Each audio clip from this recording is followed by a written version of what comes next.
the changing world of cyber insurance in the COVID world. First, we want to hope everybody is healthy and doing okay, and wishing everyone the best out there. And hopefully you'll walk away today with some new ideas and new topics to talk about with your clients.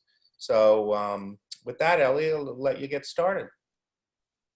Well, yes, thank you all for being here. We want to impart a few pieces of information that we've received over the last few weeks, specifically targeting the importance of understanding cyber risk when employees are working from home.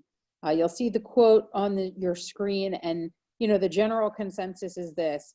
Most companies were not equipped to handle all of their employees working from home. The cyber challenges and technological challenges that come with it are being dealt with as they come up. And so we want to give you some tips and tools to stay safe. We want to help you understand the risks as they are appearing. And then we want to talk a little bit about how a cyber insurance policy is responding to these concerns. If anybody has a question, I think there's a Q&A button, Ellie, if I'm not mistaken. Yeah, we've got two options for you to get your questions to us. There's a Q&A button right on your screen. There's also a chat functionality. Either one of those is going to alert us that you've got a question. We'll be trying to answer your question throughout, and we'll have a little Q&A at the end. Great. Thanks, Ellie. Here we go. All right, so let's start by talking about what a few of these exposures are that have just come up that are strictly related to working from home. The first one, it seems like the most obvious. Unlike some of us who are trying to treat this a bit like a vacation, hackers do not go on vacation. The reality is that attacks have become more severe, more frequent, and more targeted to businesses in the small to medium-sized area that are not equipped to handle these new security risks of employees working from home. Another concern for remote workforces is, when you're at home and you're working, you tend to not be as strict or as diligent about your processes and procedures. And so with that lack of vigilance means that there are more holes for hackers to attack. So privacy has always been a really big concern for all businesses. And when a company doesn't have control over the privacy settings or the ability to keep data private from their employees when they're working from home, it creates a gap in protection. So for example, I would guess that most employees do not have document shredders at home. If documents have sensitive information and they've been printed off or brought home from the office, they might be visible to others.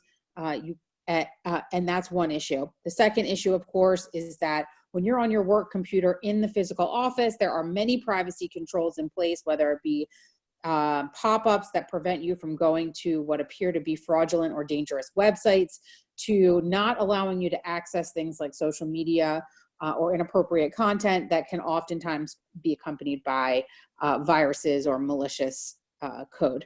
So without those controls, there are more gaps for hackers to get in. And these are all things that are applicable predominantly because employees are using their own computers. If you have a company issued laptop, we'd have to hope that a lot of people were able to get those controls in place before they issued them. That, of course, has not been the case a lot of the time with regards to right now, because this all happened really quite suddenly. So when employees are using their own computers or company issued computers without adequate software and safety built in, then it gives hackers easier access to your data.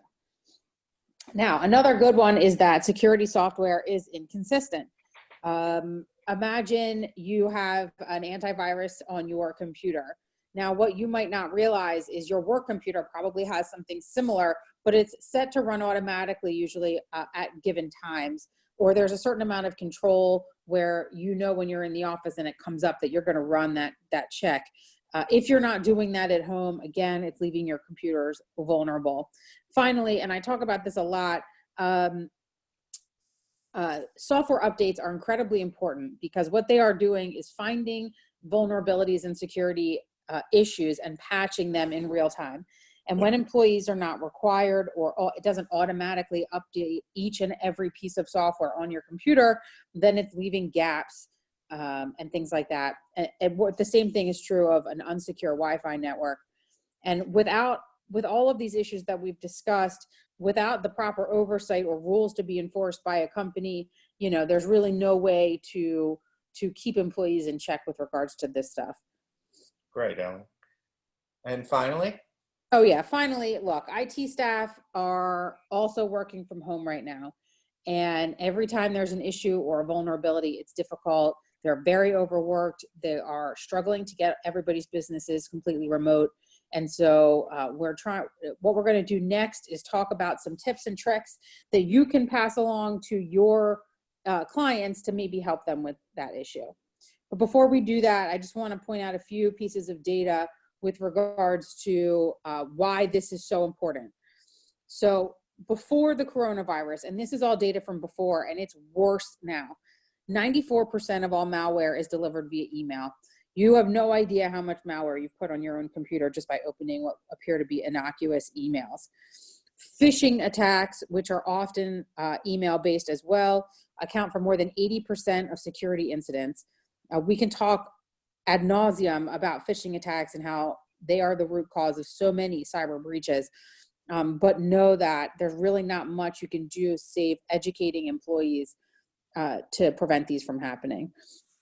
$17,700 is lost every minute to a phishing attack. That's insane, but it's true. We talked about patching your security and keeping your software up to date. We say that's so important because that's what 60% of the breaches involve. And then, of course, data breaches cost enterprises an average of nearly $4 million per year. It's crazy. It's getting higher. It's not getting lower. And the current pandemic crisis is not helping. We talk about this statistic quite frequently because it's terrifying, but also it really helps to put all of this into perspective.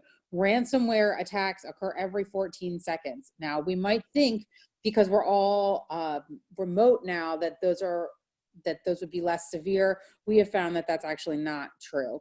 So we got to stay vigilant on the ransomware attacks as well, because more and more of them are happening every single day. Great, thanks for that information. So what can you do to protect yourself, Ellie?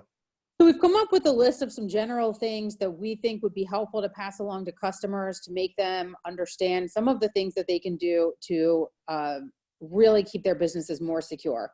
Number one is using a password manager. There are plenty out there that are 100% free, like LastPass and 1Password, that are excellent, that help employees both keep safe control of all of the passwords for all of their different software, but also requires them, say, to not use the same password for multiple logins. It keeps your business more safe. Make sure employees are not loaning their devices to children or spouses. This circles back to that unrestricted access comment from before. If you can visit any site on the internet because it's your own personal device, there are concerns that will bring the malware onto your computer. Now, you can educate employees till the cows come home to not visit those sites or Facebook or whatever else while on a work computer. But if you're then just going to give it to your spouse or your child, they can then go do those things, and that malware is going to end up on your computer regardless. So keep your work devices separate from your personal devices. Do not download any apps on any devices that are from untrusted sources. That means each kind of software has an app store. Even if it's for Google Chrome, there's an app store. Do not download anything that isn't from an app store. This is probably a really big one. The best thing you can do for your business is create a culture where employees know that these things happen, and the best thing you can do is report them immediately so that remediation can begin immediately. If you click on an email that seems wrong and you tell somebody about it, they can run a virus scan on your computer before the ransomware ever hits, and you'll never have a breach. So make sure staff report suspicious files, downloads, emails, websites, whatever, immediately, or if they think that there's been a breach, to report it immediately and not try to handle it themselves. That's going to save your business a lot in the long run. Now, Another big tip, and this really I cannot stress enough, we have seen report after report from the FBI on down that most of the bad actors right now are trying to exploit our fear and our need for information about the virus to put the malware on our devices. So please remind all employees to never open an email or a text that has a link in it or a website from a source that you're not intimately familiar with that has anything to do with COVID-19. Let me give you an example. One of the content aggregators like Flipboard or one of those, has something that says, hand sanitizer for $1.99 each. And you click on that because you think it's going to link you to Amazon, but it ends up linking you to what looks like Amazon, but isn't. They're going to take your credit card information. They're going to take your Amazon login information. And it's going to put malware on your computer. So please, please, please try to avoid anything that you don't know is coming from a very, very trusted source with regards to virus information. Okay, here's some more. So many good tips. We talked about this a little bit earlier, but using your work computer for social media, unverified news sources, or websites that are inappropriate for the work environment should never be opened, even if you're working from home on a work device. These things tend to be much, much more heavily laden with viruses than any other website. Now, here's my favorite etiquette one. Please remind employees that when you're on a video conference call, a Zoom call, or any other kind of conference call, to mute your microphone anytime you're not speaking. It's important, it's good for your business, and there's a lot we can say about that, but that's just a good tip. Backing up computer data is just as important with remote employees than it is with physical in-office employees.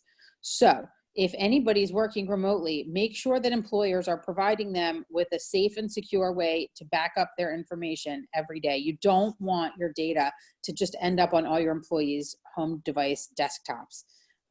Google Drive, Dropbox, there's many options out there that are free or nearly free that will allow you to securely keep all of your work data in the cloud and a backup appropriate so that just in case anything should happen, you can be back up and running immediately.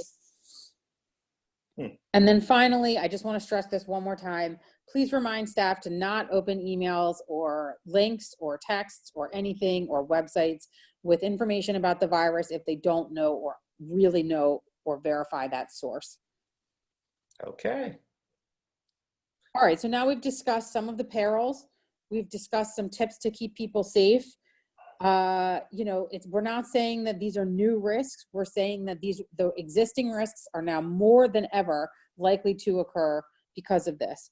So with that in mind, I want to sort of shift gears and ask Brad some questions about how cyber policies are responding, both ours and our competition, so that you guys can be better equipped to sell cyber insurance and make sure that your customers are properly covered.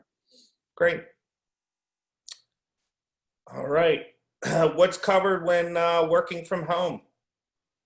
And you're going to have a work computer, or potentially you're insured, or you could have a personal computer. And you see what we've done is we've identified the exposures as first party, meaning ransomware, bricking, invoice manipulation, things that can affect you, or third party, which is the liability. So if you have a company laptop, you can see across the board, you would have full coverage. If you have a personal laptop and this is your own, you own it, there's no insurable interest from your insured, you would have full coverage if it relates to the insurance business, and you'll have full coverage for third party as well if it's related to the insurance business. Okay. Now, is everyone doing this, or are you talking about just specifically our policy? I'm talking specifically about our policy, and I'll take you through that. But the big question mark that you would have, Ellie, is there full coverage if it's related to the insurance business from a first party perspective? Great. Okay. So what you need to do, and you could look at the Access policy or any of our competitors, and the way that you find out if if the insured's employee's personal computer is covered, is to look under the definition of computer system. And I'm not going to read this this whole thing to you, but what I will tell you that you'll see on the third line, it says operated by and either owned or leased to an insured's entity, okay? Or operated for the benefit of an insured's entity by a third-party service provider. What you don't see in there is anything related to an employee's own computer. So you're going to want to look at the definition of a computer system in any policy that you're providing to your insured to see if there is coverage for an employee's own computer, okay? Now, what we've done at Wingman/Axis is we've amended the definition of computer system to include bring your own device. So, and we've added that endorsement to our policy, and I'll read it. It is agreed that the definition of computer system is amended to add the following. The computer system also includes any individual's insured's mobile portable device used in conjunction with the insured bring your own device program. So there will be no question marks if your laptop or your phone is covered for work from a first party perspective. And to give you an example of that is if you're not familiar with the term bricking, basically it is when a hacker is malicious in their intent and decides to go into your computer and shut it down. You try to restart it, it will not restart. They have frozen your motherboard and it has now just become a brick. So it will never turn on again. That is what bricking means, okay? So you're, with the definition, the way that this is, if a device becomes useless because of a cyber attack, the cost to replace that device would actually be covered. But in some policies, they're not going to be covering the actual cost of the device, maybe just any cyber breaches that occur on the device. Is that correct? That's correct. And that is for an employee who owns their own computer, Ellie, to clarify. Great. Now, one of the other questions, Ellie, and folks out there listening, is what about a desktop? What about a tower? Some of us older people still have towers. Where are those considered to be portable? And the answer would be yes. Because you can move it from one house to the next, it really is considered to be portable. Okay? Great. Thank you. So here's a quote from a competitor on bring your own device. And I won't name the competitor, but you could probably look up the quote and you'll see who it came from.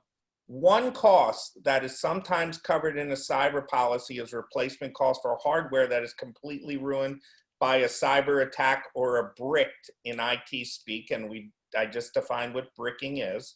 If an employee is using a personal device for work that is then damaged by a cyber attack, the replacement cost that individual must pay to replace their own device will not be covered by most carriers. That said, if a company issued device is being used by a remote employee, there's no relevant restrictions and the bricking coverage would normally apply. So as you can see, one of our competitors who is not providing BYOD would not cover an employee's own computer doing work for their employer, okay? And hopefully that makes sense to everybody. Stop us if you've got any questions, guys. Please. Oh, wait, looks like we do have one. Oh, yeah. Placement of software. So that's a great question, Pam. You know, software is already sort of in the cloud, which means if you're using software for work and something happens with that software, it is going to be covered based on our BYO definition because it's you're using your work device, you're using your home device for work. So you shouldn't have to worry about that. But on the whole, I think if a software site goes down, then it's their responsibility to get it back up and running. I hope that's helpful. Great, Ellie. You got another question, I think, came in. Nope, it's just a thank you. Okay. All right. Now, the wingman's response to COVID-19. As you just saw, we have a policy clarification that can be added to all policies. Bring your own device. We would highly suggest you check all the policies that you have with different carriers, but we can tell you with Access/Wingman, you will, okay?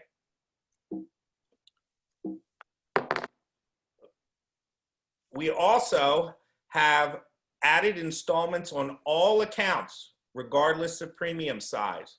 So monthly or quarterly is available to you, whereas in the past, it was $2,500 you needed to generate for the premium to qualify for monthly or quarterly. That's no longer the case, okay? And payment can now be received up to 30 days after the effective date or invoice date for installments, up from 14 days. So we have relaxed some of those standards, payment standards, and we have seen customers certainly take us up on that. So we want to be able to allow you to provide that for your customer. Okay, here's some of our best practices. Please be aware of the risks when employees are working from home. So anybody from working from home, which is most folks today, you want to have this endorsement on every policy, okay? Next, offer cyber insurance to 100% of your customers, okay? Third, educate your customers on the need for cyber insurance now and in the future. And use a declination letter to protect your agency from future E&O claims. We find this to be very effective. Once you show your client this and they get ready to sign it, they say, if you think it's important enough, I'll buy the coverage. We are in the process of finalizing an updated declination letter that you will be able to find online shortly. If that's something you're interested in, or feel free to use your own verbiage. And these are the folks, Ellie and myself and Heather and Jeff. Those folks who have not been appointed with Wingman, feel free to reach out to Jeff, and there's his email address and phone number, and he would be glad to assist you. So that's the presentation in itself. Again, we would just reiterate, make sure you have bring your own devices on your policies. It is critical. Okay. All right, we question. Guys, type in your questions. Oh, great. These are two things that I can answer simultaneously. After this webinar, I'm going to send you each an email. Included in that email is going to be a copy of the slides, a copy of the declination letter, and a link to the video of this webinar that you can then share with others in your agency or outside should you want it. I'll also remind everybody that we try to keep a lot of our marketing materials online, and I'll try to include the link as well in my follow-up email to everybody. Great question from Jeff. Does the BYOD apply to the tech E&O policy as well as the cyber policy?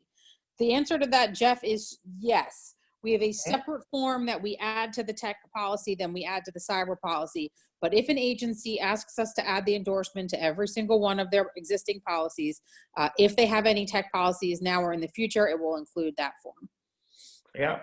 We have a question from Jessica. I would like to receive a copy of the declination letter. Okay. Is the endorsement, oh, go ahead, Ellie. I'm sorry. Oh, Brad, go.